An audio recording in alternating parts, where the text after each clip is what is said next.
எப்போதும் போல் தங்கமயிலை விடலான்னு வந்தால் தங்கமயில் வேண்டாம் நான் மட்டும் போய்க்கிறேன்னு சொல்லிட்டு தான் அங்கே ஹோட்டலுக்கு கிளம்பி வேலைக்கும் போகிறாங்க. இங்கே ரொம்ப கஷ்டத்தோடு தான் இருக்காங்க தங்கமயில். ஏன்னா அவங்க பேச்சை வீட்டில் யாருமே கேட்குற மாதிரி இல்லை. வேலைக்கு போக வேணாம்னு நினச்சாலும் இவங்க எல்லாருமே போன்னு சொல்லி வற்புறுத்துறதுனால வேறு வழி இல்லாமல் தான் தங்கமயில் போகவும் செய்கிறாங்க. பார்த்தாதுக்கு அவங்க அம்மா அப்பா இங்கே தங்கமயிலுக்காக பேச வீட்டுக்கே வந்தாலும் வீட்டில் எங்கள் பாண்டியன் மருமகள்களை பற்றி ரொம்ப உயர்வாக பேசுகிறதை கேட்டுட்டு அவங்களாலேயும் எந்த விஷயத்தையும் பேச முடியவும் இல்லை. இதுக்கெல்லாம் என்னதான் வழி இருக்குன்னு தெரியாமல் தவிச்சு போய் தான் இங்கேருந்து கிளம்பி வீட்டுக்கும் கிளம்புறாங்க. அப்போ தான் இங்கே சரவணனுக்கு ஒரு ஃபோன் கால் வருதுங்க. ஃபோன் அட்டன் பண்ணி பேசுகிறாங்க அங்கே வேலையில் இருக்க சரவணனும். என்னடா ரொம்ப நாள் ஆச்சு நீ இங்கே கடைக்கு வந்து உன் மேரேஜுக்கு ஃபங்க்ஷனுக்குன்னு இங்கே பொருட்கள் வாங்கிட்டு போனதோட சரி. அதுக்கப்புறம் உன்னை இந்த பக்கம் கூட பார்க்க முடியலையே, இப்போ என்ன அதிசயமாக இருக்குது ஃபோன்லாம் பண்ணியிருக்கேன்னு சரவணன் கேட்க, டேய் நீ உன் ஒய்ஃபு வேற எங்கேயோ வேலை பார்க்குறதா சொன்னியே அப்படின்னு சொல்ல, ஆமாண்டா என் ஒய்ஃபு தங்கமயில் அவள் பெரிய ஆஃபீஸில் ஒர்க் பண்ணுறா அப்படின்னு சொல்லி கேட்க, ஆஃபீஸா என்ன ஆஃபீஸ்ன்னு சொல்லி கேட்குறாங்க. ஏதோ இங்கே கம்ப்யூட்டர் முன்னாடி உட்காந்து பார்க்குற வேலை தானே சொன்னா, ஆடிட்டர் வேலையோ என்னமோ சொல்லிட்டு இருந்தா. அந்த வேலை தான் அவள் எம்ஏ முடிச்சிருக்கால அந்த வேலை தான் கொடுப்பாங்க அப்படின்னு சொல்ல, டேய் என்னடா சொல்கிறேன், உன்னுடைய ஒய்ஃபை நான் இங்கே ஹோட்டலில் பார்த்தேன் சொல்ல, நிச்சயமாக இருக்காது.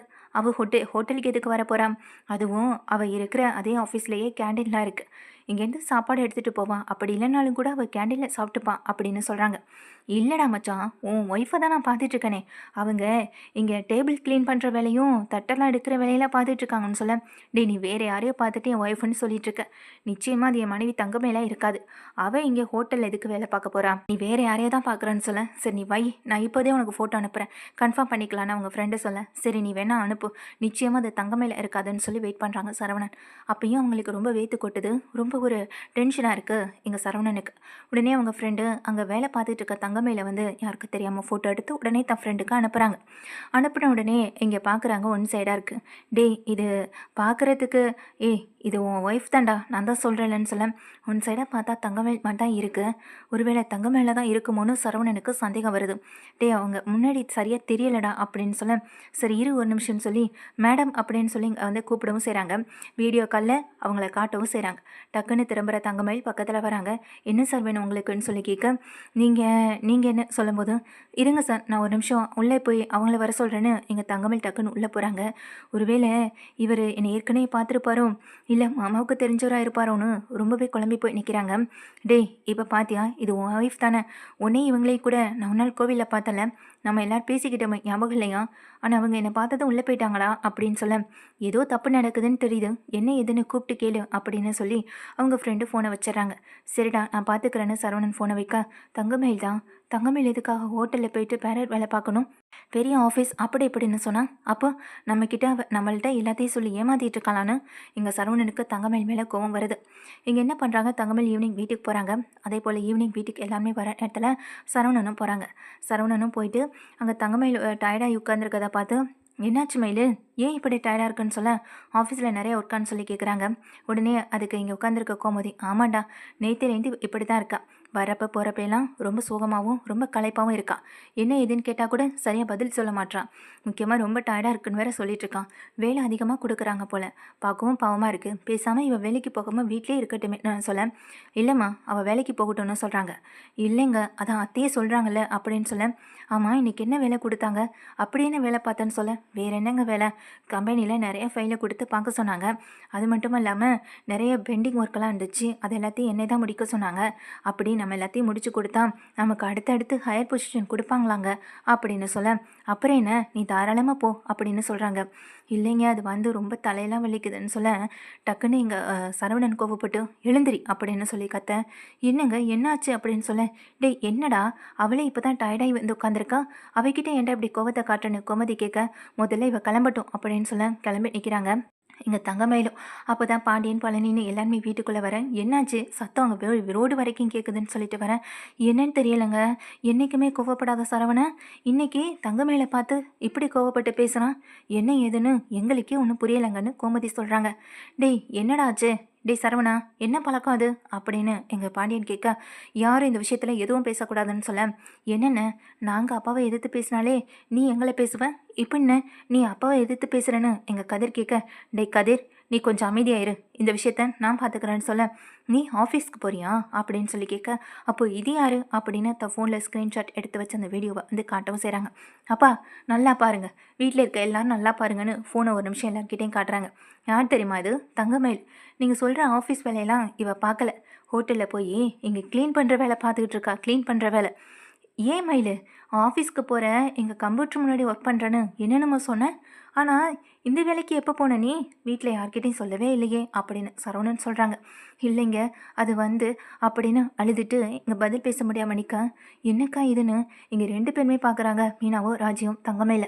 பழனி கேட்குறாங்க, அட என்னப்பா இது, எதுக்காக நீ போய் அங்கே வேலை பார்க்கணுன்னு சொல்ல. பாண்டியனுக்கு பேச்சு முச்சே இல்லை. என்னம்மா அது நீ தானா, என்னால் நம்பவே முடியலைன்னு சொல்ல.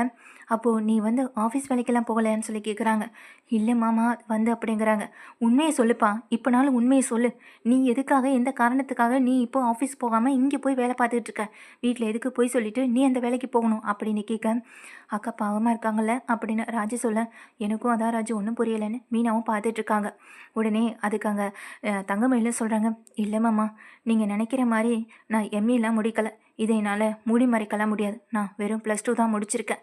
+2 முடித்த என்னால் எப்படி எனக்கு வேலை கொடுப்பாங்க சர்டிஃபிகேட் இல்லாமல், அதை சொல்ல முடியாமல் தான் நான் தவிச்சு போயிருந்தேன். அம்மாவும் எனக்கு கல்யாணம் நடக்கலையே, இதை சொன்னாலாவது நடக்குன்றதுக்காக தான் எம்ஏ முடிச்சிருக்கேன்னு உங்ககிட்ட போய் சொன்னாங்க மாமா. மற்றபடி இதுலேயும் எனக்கு எந்த சம்மந்தம் இல்லை. உங்களுக்கு பிடிக்கலைன்னா கூட நான் எப்போவே வீட்டை விட்டு வெளியே போகிறேன் அப்படின்னு சொல்ல, மொத்த குடும்பத்தையும் அப்படியே வாயப்பழந்தபடி நிற்கிறாங்க. அக்கா இது என்னக்கா அடுத்த பொய் அப்படின்னு ராஜியும் மீனாட்டை கேட்க, அதாண்டி எனக்கும் புரியலை, அதனால்தான் இவங்க படிப்பை பற்றி வேலையை பற்றி பேசினாலே இப்படி பயந்தாங்க போலன்னு சொல்லி இங்கே மீனாராஜி ஒருத்தருக்கு ஒருத்தர் மாற்றி பேசிக்கிட்டு இருக்கேன்.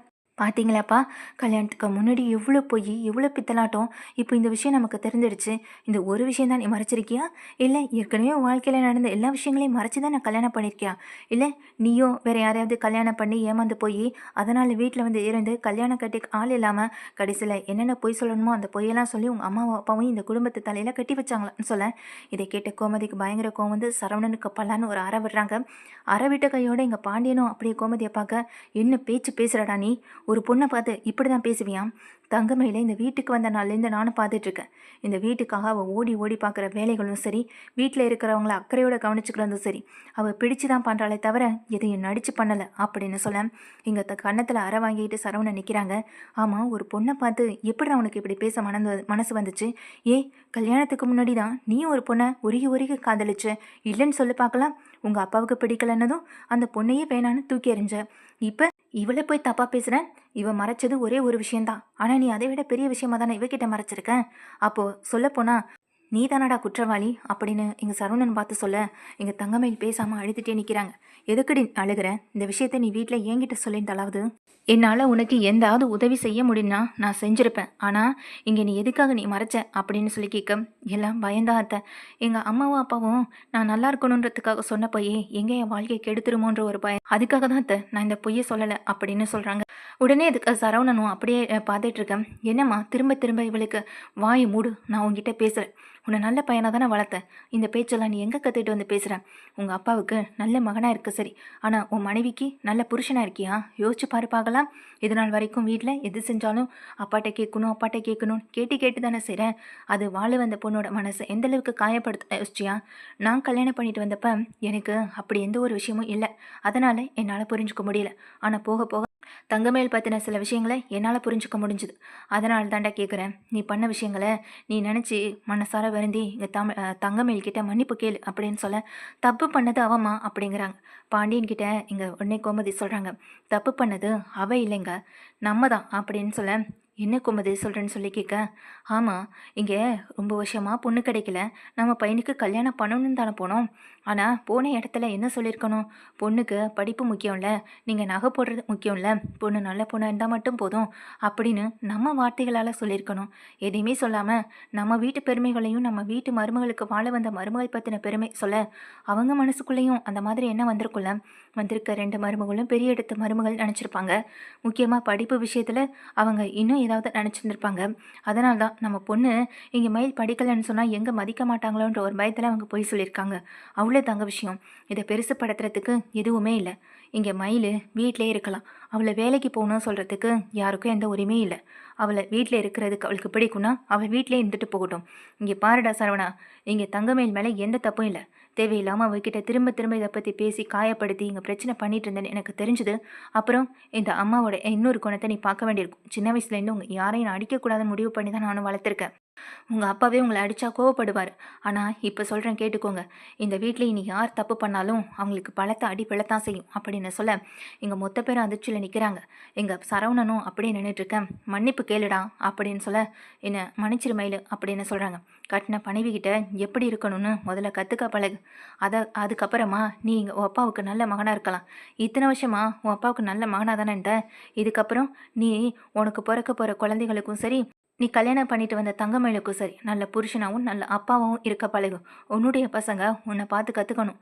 இங்கே நீ போய் அப்பா அப்பான்னு சொல்லி இவர் பின்னாடி வந்து நிற்கிறது இனி இதுதான் கடைசியாக இருக்கணும். கல்யாணம் ஆயிடுச்சுல, இனி அவங்கவுங்க வாழ்க்கையை அவங்கவுங்க பார்த்துக்கணும். அது மட்டும் இல்லை, அவங்கவுங்க வாழ்க்கையை பார்த்துக்கணுன்னா எல்லா முடிவையும் நீங்களே எடுக்கணுன்ற அவசியம் இல்லை. வீட்டில் ஒரு தடவை கேட்கலாம். எல்லாரும் யோசிச்சு எடுக்கிற முடிவாகவும் இருக்கணும், நல்ல முடிவாகவும் இருக்கணும். குடும்பத்தில் 1000 பிரச்சனைகள் வரலாம். கூட்டு குடும்பன்றதில் எல்லா பிரச்சனைகளும் இருக்க தான் செய்யும். அதையெல்லாம் தாண்டி ஒரு பொம்பளை பிள்ளைக்கு மனசுன்றது ஒன்று இருக்குது. அதை புரிஞ்சு நடந்துக்கணும். இந்த வீட்டில் கதிரை பற்றியோ சிந்தில பற்றியோ எனக்கு கவலை இல்லை. ஆனால் ஒவ்வொரு நிமிஷம் உன்னை பற்றி தாண்டா யோசிக்கிறேன். இங்கே எல்லாரும் சொல்கிறதையும் நம்புகிறேன். ஆனால் கட்டின பொண்டாட்டி என்ன சொல்ல வந்தாலும் காது கொடுக்காம பேசாமல் போகிறேன். இது என்னடா பழக்கம் இது? நான் உங்கள் அப்பா கிட்ட அப்படி இருந்ததை பார்த்து நீ இப்படி வளர்ந்துட்டியா? நான் அவர்கிட்ட அப்படி இருந்தேன்னா அவர் பேச்சுக்கு மரியாதை கொடுத்துருந்தேன். சொல்லப்போனால் நானும் அப்போவே ஏதாவது பேசி அவர் முன்னாடி வந்திருக்கலாம். இல்லை அவருக்குன்னு யாராவது ஒருத்தவங்க பக்கத்தில் இருந்திருந்தா இதுதான் சரி இதுதான் தப்புன்னு அவருக்கு எடுத்து சொல்லி புரிய வச்சுருப்பாங்க. அப்படி யாரும் இல்லை. ஆனால் உங்களுக்கு நான் இருக்கேன். அப்போ நீங்கள் செய்கிற தப்பை நான் தட்டி கேட்குறதுல எந்த தவறும் இல்லையே அப்படின்னு சொல்லி கேட்கவும் செய்கிறாங்க. இதை கேட்ட சரவணனும் அதிர்ந்து நிற்கிறாங்க. பாண்டியனுக்கும் பெரிய அதிர்ச்சியாக தான் இருக்குது இங்கே கோமதி பேசுகிறதை கேட்டு. இன்னொரு தடவை அவளை மரியாதை குறைவாக இந்த வீட்டில் நடத்தினேன், அப்புறம் நான் மனுஷியாகவே இருக்க மாட்டேன். ஆணுக்கு பெண் நிகர், ஆணுக்கு பெண் சமம்னு சொல்கிறாங்க. ஆனால் இந்த வீட்டில் எல்லாமே புறம்பாக தான் நடக்குது. இனிமே உன்னை எதிர்த்து இவன் பேசினாலும் சரி, இல்லை இவனை எதிர்த்து நீ பேசினாலும் சரி, நான் கேட்க தான் செய்வேன். நீ பண்ணதும் தப்பு தானே தங்கமயிலு, அப்போ மன்னிப்பு கேளு அப்படின்னு சொல்கிறாங்க. தங்கமயிலும் என்னை மன்னிச்சிருங்கங்க அப்படின்னு சொல்லிங்க மன்னிப்பு கேட்க, சரி போங்க 2 பேரும் உள்ள அப்படின்னு சொல்லி அனுப்பி வச்சுட்டு, எல்லாருக்கும் நல்லா கேட்டதில்ல நான் சொன்னதுன்னு சொல்ல, கேட்டுச்சத்தன்னு எங்கள் மீனாவராஜி சொல்லிட்டு போக, பக்கத்தில் எங்கள் பழனியும் அப்படியே பாண்டியனும் அதிர்ந்து நிற்கிறாங்க. என்னங்க நான் பேசினது எதுவும் தப்பா என்னன்னு சொல்ல, என்ன கோமதி மனசில் இருக்கிறது எல்லாமே இங்கே கொட்டி தீத்த மாதிரி பேசிட்டேன்னு சொல்ல, ஆமாம் அக்கா மனசில் 30 வருஷமா இந்த பத்தின எண்ணங்கள் தானே ஓடிட்டுருக்கோம் அப்படின்னு சொல்ல, அடியே உன்னை இந்த வீட்டில் நான் அடிமை மாதிரியாக நடத்தினேன்னு சொல்ல, நான் அப்படி சொல்ல வரலங்க. ஒவ்வொரு பொண்ணுக்கும் ஒவ்வொரு ஆசை இருக்கும். அதை ஆசைக்கு ஏற்ற மாதிரி நடந்துக்க வைக்கவும் செய்யணும். அவளுக்கு வேலை பார்க்க விருப்பம் இல்லைன்னா விட்டுறணும். வேலை பார்க்க விருப்பம் இருந்தால் அவங்கள வேலை பார்க்க விடணும். அதை விட்டுட்டு நீ அது செய்யாத இது செய்யான்னு யாரோட உரிமையும் பறிக்கக்கூடாது. அது அவங்களுடைய தனிப்பட்ட சுதந்திரம். அதை பறிக்கிறதுக்கான எந்த தகுதியும் உரிமையும் நமக்கு கிடையாது அப்படின்னு சொல்லிட்டு இங்கே கோமதி உள்ளே போக, என்னடா இத்தனை வருஷ காலமாக உங்கள் அக்கா இப்படியெல்லாம் பேசுவான்னு நினச்சி கூட பார்க்கலேன்னு சொல்ல, கொஞ்சம் உஷாராக இருங்க மச்சான், அக்காவை பற்றி எனக்கு தான் தெரியணும் பழனி சொல்லிட்டு போகிறாங்க. இங்கே பாண்டியனுக்கு ரொம்ப பெரிய அதிர்ச்சியாகவும் இருக்குது இங்கே கோமதி பேசினதை கேட்டு. முக்கியமாக சரவணன் அரை வாங்கிட்டு உள்ளே போக அங்கே தங்கமயில் கிட்டே பேசவே இல்லை. ஆனால் தங்கமயில் என்னை மன்னிச்சிருங்க மாமா அப்படின்னு சொல்லிட்டு அழுகவும் செய்கிறாங்க. என்ன மயில் இப்படி பண்ணிட்டேன் அப்படின்னு சொல்ல, இங்கே பாருங்கள் அத்தை சொன்னது எல்லாமே ஞாபகம் இருக்குன்னு நினைக்கிறேன். உங்களை காயப்படுத்துறதுக்காக நான் சொல்லலை. என்னையும் மனுஷியா மதிங்க, எனக்குள்ளேயும் மனசு இருக்குன்றதை கொஞ்ச நாள் யோசிச்சு பாருங்கள். எப்போதுமே நீங்கள் சொல்கிறத கேட்டு நடக்கணும்னு தான் நீங்கள் ஆசைப்பட்றீங்க. என்னுடைய ஆசையோ விருப்பத்தையோ நீங்கள் கேட்குற மாதிரி இல்லை. இப்படியே போணுச்சுன்னா நீங்கள் என்னை வீட்டை விட்டு அனுப்புகிறீங்களோ இல்லையோ, நானே வீட்டை விட்டு போயிடுவேன்னு சொல்லிங்க தங்கமேல் அழுதுகிட்டே படுத்துறாங்க. இங்கே யோசனையிலே உட்காந்துருக்காங்க சரவணனும். தான் பண்ண தப்பை நினச்சி வருந்தியும் பார்க்குறாங்க.